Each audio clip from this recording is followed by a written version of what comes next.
Good evening दोस्तों। Good evening मेरे भाइयों। आज फिर एक बार हम लाइव जुड़ चुके हैं और जस्ट अभी मैच फिनिश हुआ है इंडिया और श्रीलंका और न्यूजीलैंड का। और सॉरी, थोड़ी सी लेट हो गई मुझे लाइव आने में, क्योंकि अभी जस्ट मैं कोशिश कर रहा था कि मैं टाइम पर लाइव आ जाऊं, बट नेटवर्क के एरर की वजह से और कुछ टेक्निकल एरर की वजह से मैं लाइव सही टाइम पर लाइव जुड़ नहीं सका।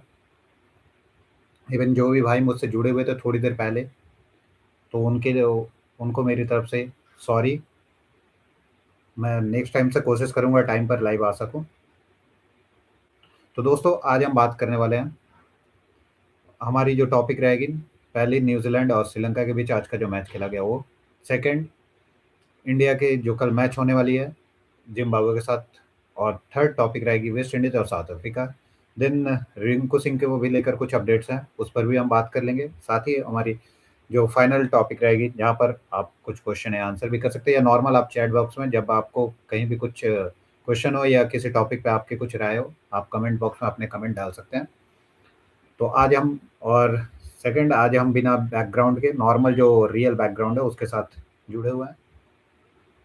तो दोस्तों चलिए, बिना किसी फर्दर डिले के हम आज अपना डिस्कशन स्टार्ट करते हैं। तो सबसे पहले हम बात कर लेते हैं श्रीलंका और न्यूजीलैंड के बीच में जो मैच आज था, और जिसे लगभग ग्रुप 2 की सेमीफाइनल में जो क्वालिफाई करने वाली टीम है वो तय हो चुकी है।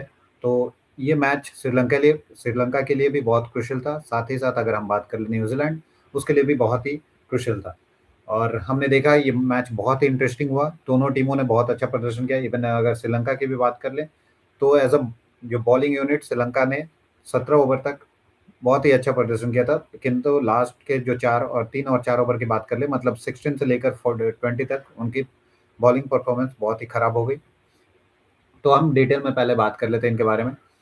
तो सबसे पहले आज न्यूजीलैंड ने बैटिंग की। न्यूजीलैंड ने टॉस जीता था और उन्होंने बैटिंग सेलेक्ट किया। और बैटिंग करते हुए न्यूजीलैंड ने बोर्ड पर 168 रन लगाए, और श्रीलंका के सामने एक मतलब छोटी सी टारगेट रखी, जो कि श्रीलंका अगर सही तरीके से खेलती शायद चेस कर सकती थी, क्योंकि श्रीलंका की ये होम ग्राउंड थी। तो ऐसे सबकी एक्सपेक्टेशन थी कि श्रीलंका इसे टारगेट को अचीव कर लेगी। लेकिन ये जो 168 स्कोर पहुंचा, इसके पहले अगर हम न्यूजीलैंड के कंडीशन बात कर ले, चाहे उनके जितने भी बैट्समैन थे, एक टाइम ऐसी थी कि न्यूजीलैंड को देखकर लग रहा था कि न्यूजीलैंड 130 140 पे ऑल डाउन हो जाएगी, और श्रीलंका को 140 या 145 पे टारगेट मिलेगी और वो उसे चेस कर लेगी। लेकिन श्रीलंका के कैप्टन, जो कि एक अच्छे ऑलराउंडर भी हैं, मिचेल सैंटनर ने एक बहुत अच्छी पारी खेली और उन्होंने 26 गेंदों में 47 रन बनाए, और वो आज न्यूजीलैंड की तरफ से हाईएस्ट रन गेटर भी रहे। उनकी पारी में 2 चौके थे और 4 छक्के शामिल थे। साथ ही साथ उनके जो इन फॉर्म बैट्समैन है टिम साइफर्ट, उसे बहुत ही पहले दुष्मंथा चमीरा ने आउट कर दिया था। देन मनीष तीक्षणा ने हमारे फिन एलन को भी आउट कर दिया था, जिन्होंने 13 गेंदों में 23 रन बनाए थे।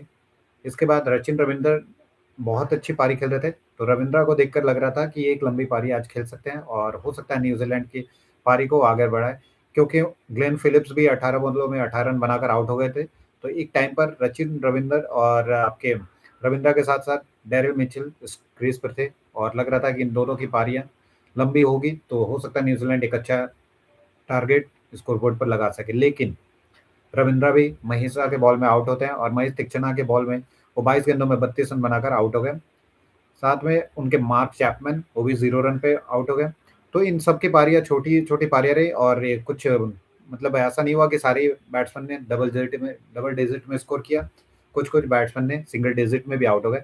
इवन अगर लास्ट की तरफ अगर उनके मैकनी और मिचेल सेंटनर को छोड़ दें, तो सबकी पारी बहुत ही छोटी रही। लेकिन इन दोनों की एक आप बोल सकते हैं कैमियो, या आप बोल सकते हैं कि लास्ट में पारी जो थी बहुत ही एक सही टाइम पर आई, क्योंकि उस समय न्यूजीलैंड को जरूरत थी। और श्रीलंका लगभग ऐसा देखा, हम लोग जब मैच देख रहे थे लाइव, तब लग रहा था कि नहीं, श्रीलंका आज ये मैच ले जा रही है, और श्रीलंका टीम बहुत खुश थी। लेकिन as usual Sri Lanka crucial moment में मैचेस लूज करना शुरू कर देती है, या तो उनके बॉलर्स की परफॉर्मेंस खराब हो जाती है या बैट्समैन के। आज भी हमें वही देखने को मिला। जो बॉलर फर्स्ट हाफ में बहुत ही ज़्यादा विकेट ले रहे थे, या आप देख सकते हो कि जिन जिन बॉलर्स की इकोनॉमी स्टार्टिंग में अच्छी थी, सेम बॉलर्स जब लास्ट की तरफ आते हैं उनकी बॉलिंग बहुत ही खराब हो गई। मयल महेश दीक्षित जो कि स्टार्टिंग ऐसे उन्होंने कुल 4 ओवर में 30 रन देकर 3 विकेट लिए, लेकिन दीक्षित लास्ट ओवर में जो बॉलिंग करना है, उसमें उन्होंने आधे रन दे दिए। उसके पहले जो 3 ओवर थे, 3 ओवर में उन्होंने आधे रन नहीं दिए थे। मतलब आप बोल सकते हो 15 या 16 रन उस समय दिए थे, लास्ट की तरफ और 13-14 रन देकर गए। तो आप इसे समझ सकते हो और कि जो लास्ट की तरफ इनके वही बॉलर जो फर्स्ट हाफ में मतलब आप 15 ओवर के पहले तक या 15 ओवर तक जो बॉलर बहुत अच्छा बॉलिंग कर रहे थे, सेम बॉलर जब लास्ट में 16 से 20 ओवर के बीच में आते हैं, उन्हीं बॉलर्स की परफॉर्मेंस बहुत ही ज़्यादा खराब हो गई। तो महेश दीक्षित ने भी कंट्रोल नहीं कर पाया और ना ही स्कोर बोर्ड पे वो कोई ऐसी रोक लगा सके जिसकी वजह से न्यूजीलैंड के स्कोर रुके एक सही टोटल पर। आप इसके बाद अगर दुष्मंता चमीरा की बात करें, दुष्मंता चमीरा ने भी 4 ओवर में 38 रन दिए और इन्होंने भी सेम वैसे ही बॉलिंग की। लास्ट के अगर इनके फर्स्ट हाफ की बॉलिंग देखें तो फर्स्ट हाफ में इन्होंने 4 ओवर में केवल आप बोल 3 ओवर में केवल 20 से 22 रन दिए थे, लेकिन लास्ट ओवर की तरफ फिर इन्होंने भी 14 या 15 रन दे दिए। तो श्रीलंका के जितने भी बॉलर्स थे, जब उन्हें रिपीटेशन में मतलब लास्ट ओवर उनको अपने करानी थी 16 से 20 ओवर के बीच में, उस समय इनकी परफॉर्मेंस बहुत ही ज़्यादा खराब हो गई। इवन उनकी फील्डिंग भी लगभग डिटोरिएट कर गई थी लास्ट की तरफ, जिसकी वजह से न्यूजीलैंड को मदद मिली और न्यूजीलैंड के जो आखिर के जो दो बैट्समैन थे, आप उनके कैप्टन मिचेल सेंटनर की बात कर लें या मैकोनी, इन दोनों ने स्कोर बोर्ड पे एक अच्छा और एक स्टैंडर्ड टोटल खड़ा किया, जिसकी वजह से जीता जा सकता था। क्योंकि श्रीलंका की ये जो पिच थी प्रेमदासा ऐसी एक पिच है जहाँ पर आप हाई स्कोर नहीं मतलब बहुत ज़्यादा रन नहीं लगा सकते हो। यहाँ के लिए 160 आपके मतलब अदर पिचेस के लिए 180 और 190 के बराबर थी। तो न्यूजीलैंड ने 160 168 का एक जो टारगेट दे दिया, वहीं पर समझ में आ गया था कि श्रीलंका अब इस टारगेट को अचीव नहीं कर पाएगी। लेकिन अब देखना ये था कि श्रीलंका जब चेस करने आती है तो उस टारगेट को कैसे चेस करती है या नहीं भी करती है तो डिफरेंस कितना रहता है।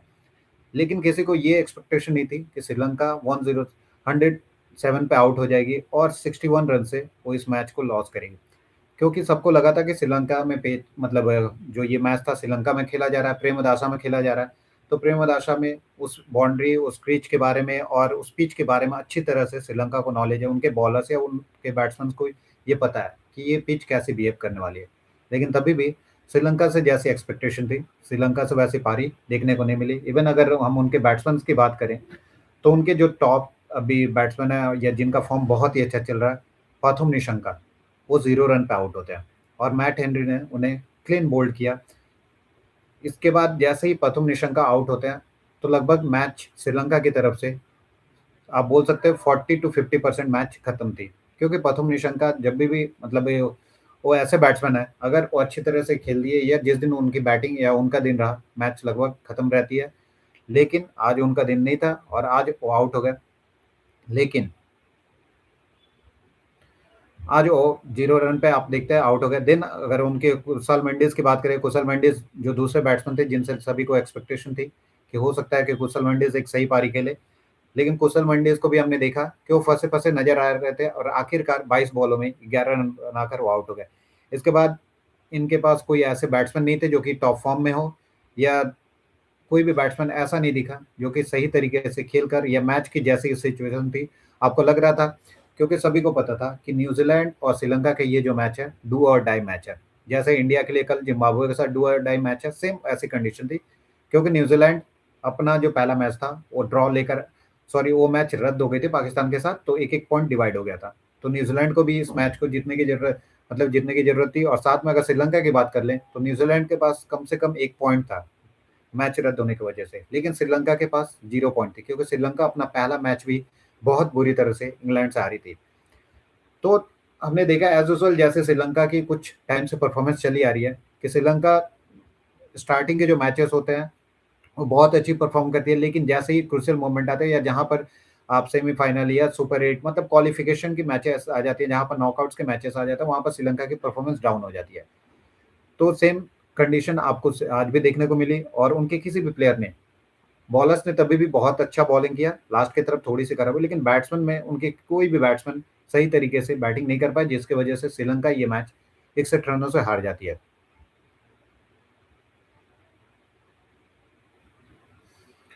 अगर इसके अलावा हम बात कर लें न्यूजीलैंड की तरफ से, तो न्यूजीलैंड की तरफ से हमने देखा कि सेंटनर की जो कैप्टेंसी पा आप बोल सकते हो उन्होंने एक कैप्टेंसी पारी खेली। क्योंकि उनके जो प्रीमियर या जो मेन बैट्समैन थे, सारे ही बैट्समैन आउट हो गए थे। आपके पास यहाँ पर कोई बैट्समैन नहीं थे, एक ऑलराउंडर खड़ा था और साथ में उनके साथ थोड़ी बहुत बैटिंग करने वाले एक बॉलर खड़े थे। लेकिन इन दोनों ने मिलकर आपके एक स्कोर बोर्ड को 168 तक पहुँचा दिया। वहीं पर दूसरी तरफ आप देखें श्रीलंका में उनके पास सारे ही बैट्समैन अवेलेबल थे। आपके सामने एक विजिबल टारगेट था, जिसे आप अगर सही तरीके से आपकी प्लानिंग होती या स्ट्रैटेजी आप बनाते, तो हो सकता था कि आप ये टारगेट अचीव कर लेते और आज न्यूज़ीलैंड हार जाती। लेकिन मैच का रिज़ल्ट कुछ और हुआ और इसके साथ ही यहाँ पर श्रीलंका की जो जर्नी है इस वर्ल्ड कप में खत्म हो चुकी है। आप देख सकते हैं श्रीलंका के नाम के आगे एलिमिनेट लग गया और इवन अगर हम बोल सकते हैं दोनों ग्रुप 1 और ग्रुप 2 में पहली टीम है जो कि एलिमिनेट हो गई है। तो इस ग्रुप में हमें कुछ मतलब अतरंगी रिजल्ट देखने को मिल रहा है। पहली बात, जो पहला टीम क्वालिफाई किया दोनों ही ग्रुप में, ग्रुप 1 और ग्रुप 2 में, तो जो पहला टीम क्वालिफाई किया इंग्लैंड, वो भी इस ग्रुप से है। जो पहला टीम एलिमिनेट भी हुआ दोनों ग्रुप से, सुपर 8 से, वो इसी ग्रुप से आ रहा है, श्रीलंका। तो जितने भी अतरंगी रिजल्ट और जितने भी मतलब बोल सकते हैं जल्दी जो सबसे क्लीन रिजल्ट आ रहे हैं, इस ग्रुप से आ रहे हैं। और इसके बाद यहाँ पर अभी न्यूजीलैंड के क्वालिफाई करने के चांसेस बहुत ज़्यादा है और पाकिस्तान के भी रास्ता लगभग खत्म हो चुके हैं। क्योंकि अगर आप बात करें तो पाकिस्तान का अगला मैच श्रीलंका के साथ आपको देखने को मिलेगा। श्रीलंका, मुझे ये नहीं लगता कि आसानी से, भले वो एलिमिनेट हो चुके हैं, लेकिन